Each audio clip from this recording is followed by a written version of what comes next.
What's up, you guys? Marty Schwartz here with Marty Music, and I'm going to show you something super valuable to make yourself a better guitar player, a better musician. It's knowing and understanding the minor pentatonic scale, but on one string. There's too many reasons to mention why it will help you become better. But really, it's one of the great ways to kind of break yourself out of shape-based soloing, because when you see it on just one string, you actually see what the scale really is, the distances and etc. So we're going to do it right now. The key of A minor pentatonic. So hopefully you can find the the A note on the E string. We'll do it on the high E string. So it's the 5th fret. So that's our A. That's our root. So the first thing to just kind of understand, so you've got your root, and in the minor pentatonic, you always have a whole step, meaning 1, 2 frets lower than the root.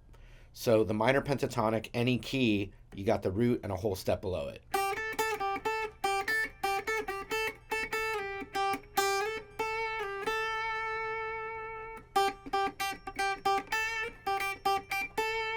Now the minor pentatonic is just made up of whole steps and minor thirds. And a minor third is when you have one note, and on the guitar it would be 1, 2, 3 frets up. So this distance that you see in the scale, that's called a minor third. When it's just a whole step, that's called a major second, or we'll call it a whole step. So you got the root, whole step lower,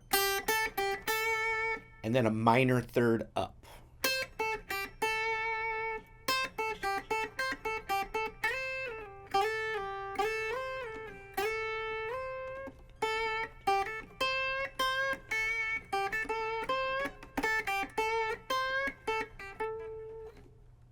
Really great to see. And you're not memorizing a shape when you do this. Now, learning the 5 boxes of the minor pentatonic scale, it is really important, but to just become a better musician, I think this is really, really valuable. So now we have a whole step and another whole step. So if we're in the key of A minor pentatonic, we have the 5th fret. Then a minor third up is the 8th fret. Then a whole step up is the 10th fret. And then another whole step up is the 12th fret. And so we did 1, 2, 3, 4. And the pentatonic scale is 5 notes. So we have one more note, and that's the whole scale. It's a minor third. So we're going to go up to the 15th fret. So 5th fret, 8th fret, 10th fret, 12th fret, 15th fret. And then when I go up a whole step, we're at the root again. Remember I said root is a whole step down. So between the 17 and the 15 is the octave higher of the 3rd and 5th fret. So then let's just look at this. Below that whole step below the root is a minor third. So if we're just going to complete it on the E string, it's the open high E string is part of that scale. It would also be here. It's an E note.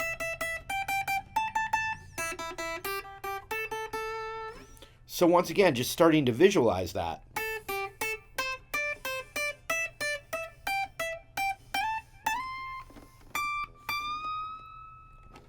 And that's the entire scale on one string.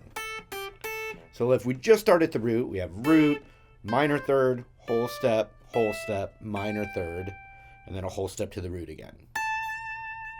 So I said root, minor third, whole step, minor third. That's all 5 notes, and then a whole step to the octave of the root again. So what you can do is start to challenge yourself. Let's do the E minor pentatonic on the D string. So that would be the 2nd fret D is an E note. Remember I said a whole step below, so that'd be open.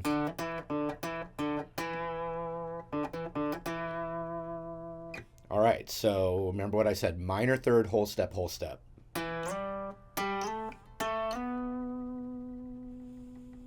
minor third, Whole step is the root again.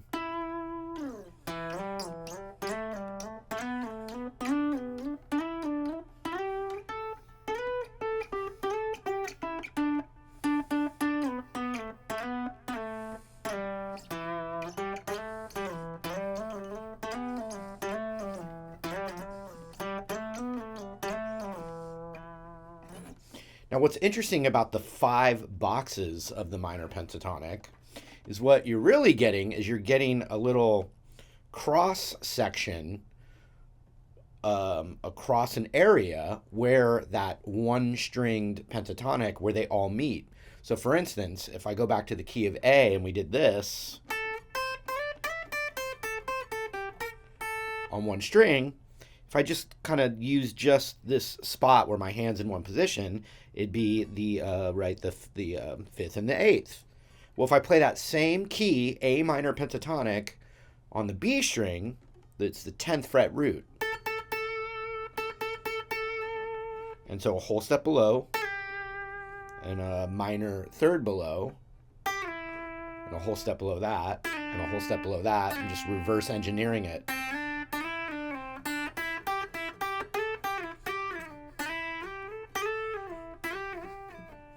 So in that same spot, it's the 5th and the 8th. That's where the one-stringed A minor pentatonic fits in this spot, with the root being right there. So then if I wanted to play the A minor pentatonic with on the G string, it's the 2nd fret G string is the root. And so remember what I said, whole step below. Minor third, whole step, whole step.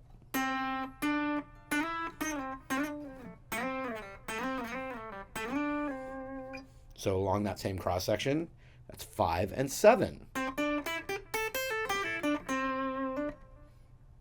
Okay, I hope that's making sense. Now, on the D string, the root is on the 7th fret, and I said minor third, whole step, minor third, whole step.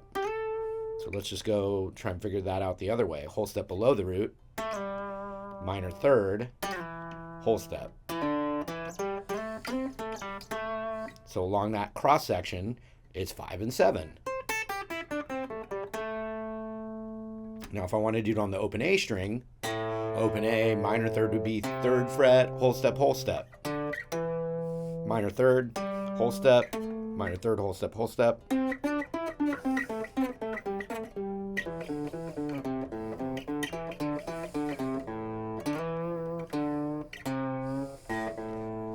So along that cross section is 5 and 7 on the A string.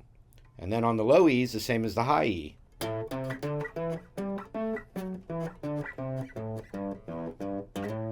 So along that cross section, it's 5 and 8. And you're left with the classic shape of the minor pentatonic. I call it the home row. Maybe it's box 1. I don't think of it that way. I always think about where my roots are, the notes and the intervals. But then if you wanted to play any of the 5 boxes, that's what you're getting. If I lowered my hand and found that same cross section of the A minor pentatonic,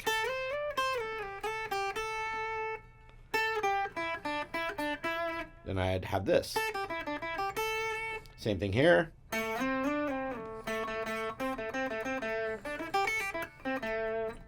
Same thing here.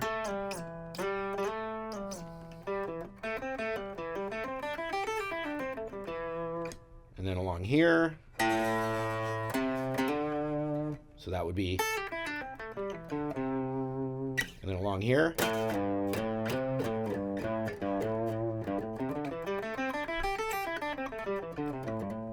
So it's what I look at it as a way to actually, especially in this day and age of so much information, a lot of guitar students will watch a video and only be activating the part of their brain that's like, put your finger on that fret. Now put your finger on that fret. And you're not actually using the other part of your brain, which is like the figuring things out on your own, asking yourself other questions. If that means that, then maybe this means that.